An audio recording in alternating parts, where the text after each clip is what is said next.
Dans cette vidéo, nous allons analyser les programmes de quelques candidats à l'élection présidentielle du 24 mars 2024.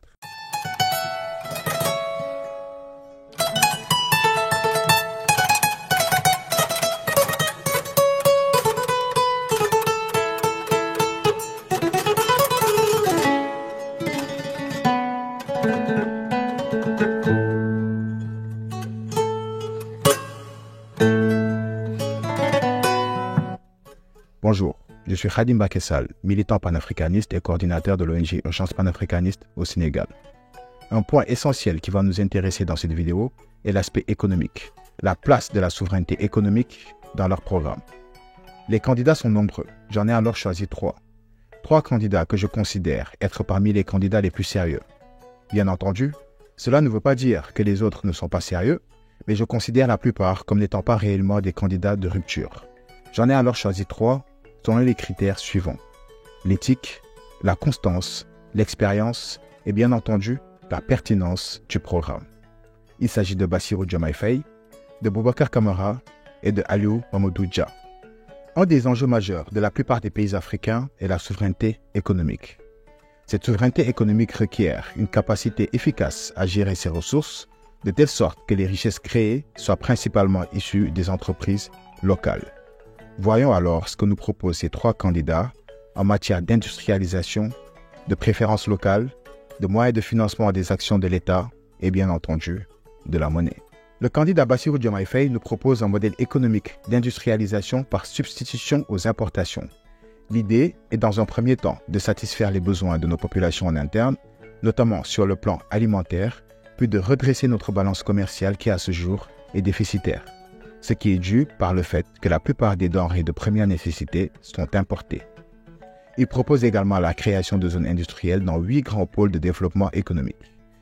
Une des mesures phares de son programme d'industrialisation est la territorialisation du développement de l'agroalimentaire en 5 zones. La zone des Niayes et la vallée du fleuve Sénégal pour la transformation des cultures maraîchères, la Casamance pour la transformation des fruits et des produits forestiers, la région du Sine Saloum pour les produits dérivés de l'arachide, la zone du Ferlo pour la transformation des produits alimentaires d'origine animale et la Petite Côte pour la transformation des produits halieutiques. On sent dès lors une volonté de créer une alternative aux produits consommés par nos populations et d'encourager la consommation locale. Dans sa politique de préférence locale, il propose également, dans le cadre des investissements directs étrangers, nouer un partenariat avec une entreprise locale dans la mesure du possible. Et enfin, le transfert de compétences dans le secteur des BTP. Comme financement des actions publiques, le candidat Bassirou Diomaye Faye propose dans son programme un financement des actions publiques qui sera assuré en grande partie par les recettes fiscales. Il compte réduire les exonérations fiscales qui, de 2013 à 2021, sont estimées à plus de 6 354 milliards. Il compte également combattre la fraude fiscale, inciter les populations à participer à l'effort fiscal, améliorer la qualité des dépenses publiques, bénéficier également des ressources qui seront générées par les ressources naturelles, notamment la renégociation de nos contrats, mais également nouer des partenariats publics-privés et des financements participatifs. Le candidat Boubacar Camara nous propose une transformation structurelle de l'économie par le biais de l'industrialisation. Son objectif est d'accroître la part du secteur secondaire qui à ce jour représente 23% du PIB. Pour y parvenir, il compte booster la production agricole et développer toute la chaîne de valeur afin d'atteindre la souveraineté alimentaire. Il propose également de créer des usines de transformation de la pêche et l'industrialisation de l'élevage. Une des mesures phares de son programme, et qui serait une innovation, est de rendre obligatoire la transformation sur place d'une grande partie, voire de toutes les ressources naturelles. Dans sa politique de patriotisme économique, il propose d'institutionnaliser la préférence locale dans la commande publique et les investissements industriels. Une innovation majeure serait également de créer une loi qui obligerait aux hôtels de rajouter des menus avec les produits locaux pour valoriser nos produits. Enfin, comme source de financement, Boubacar Camara compte s'appuyer sur les ressources que vont générer nos ressources naturelles, les partenariats publics-privés dans les investissements, mais également formaliser le secteur informel pour gagner en recettes fiscales. Il annonçait également sa volonté d'adhésion aux BRICS. Le candidat Aliou Mamadou Dia s'inscrit dans la même logique d'industrialisation que les deux candidats cités précédemment. Il souhaite également favoriser la transformation locale de nos matières premières, et généraliser les zones économiques spécialisées sur tout le territoire. Cependant, sa politique d'industrialisation va se baser sur des écosystèmes. Il compte développer les industries légères sur les 5 ans et les industries lourdes sur les 10 ans. L'idée étant de faire une intégration sectorielle des investissements et d'établir des partenariats stratégiques entre les grandes entreprises, les petites et moyennes entreprises et l'État du Sénégal. En vue de soutenir les entreprises locales, Alieu Mamadou Dia compte créer un fonds d'appui pour accompagner le secteur privé national dans les marchés publics, favoriser le transfert de technologies dans les investissements directs étrangers, mais surtout rendre obligatoire la participation du secteur privé national dans les investissements directs étrangers à hauteur de 51%. Comme vous avez pu le constater, il y a beaucoup de similitudes dans les programmes économiques de ces différents candidats. On sent nettement une volonté d'avoir le contrôle sur notre économie à travers l'industrialisation et le développement de notre secteur privé national.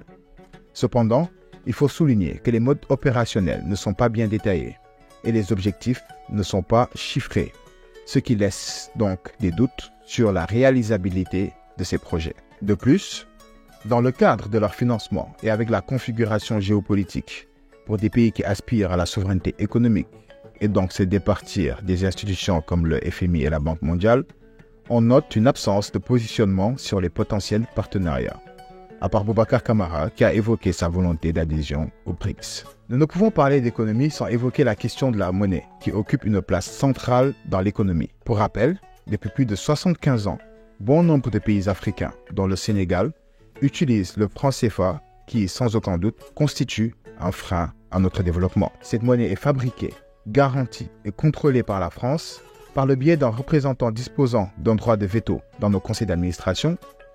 Elle est arrivée à l'euro avec un taux de parité fixe qui freine la compétitivité de nos entreprises, notamment sur le marché international. Elle favorise également la fuite des capitaux des multinationales présentes sur nos territoires à cause de son principe de libre convertibilité et transférabilité des capitaux. Bref, il n'y a aucun doute que le franc CFA constitue un frein à notre développement. On ne pourrait alors parler de développement sans parler de souveraineté monétaire. Les candidats Bassirou Diomaye Faye, Boubacar Camara et Alieu Mamadou Dia ont tous les trois opté dans leur programme pour la souveraineté monétaire, mais avec des approches totalement différentes. Bassirou Diomaye Faye, dans son programme, propose la création d'une nouvelle monnaie indépendante et disposant de sa propre banque centrale et avec un taux de change flexible. Boubacar Camara propose plutôt l'adoption de l'ECO, l'original, le projet de monnaie commune de la CEDEAO, avec un taux de change flexible. Et en cas de non-aboutissement de ce projet, il propose la création d'une monnaie commune dans le cadre d'une fédération qu'il a nommée Fédération Atlantique Ouest, qui serait composée alors du Sénégal, de la Gambie, de la Guinée et de la Guinée-Bissau. Quant à Alieu Mamadou Dia, il propose d'amener les pays de la zone franc à engager des réformes sur le franc CFA et comme deuxième option d'adopter le projet de monnaie ECO de la CEDEAO. Cependant, l'heure n'est plus aux réformes. Il faut impérativement rompre avec le système du franc CFA qui constitue un frein à notre développement. De plus, le projet de monnaie ECO de la CEDEAO n'est pas prêt de voir le jour. Premièrement, parce qu'elle a été piratée par Macron pour calmer les détracteurs du franc CFA, sans pour autant changer réellement les principes. Deuxièmement, à cause de l'éclatement de la CEDEAO avec la sortie du Burkina Faso, du Mali et du Niger, et peut-être bien d'autres pays qui s'en suivront. Ces trois pays ont d'ailleurs formé une alliance, l'AES, l'Alliance des États du Sahel, et sont dans une perspective de création d'une monnaie commune. Malheureusement, aucun des candidats n'a eu le courage d'évoquer cette alternative. Toutes ces questions sont essentielles et il est impératif que le débat soit posé et que les candidats puissent nous affirmer clairement leur position face à toutes ces situations.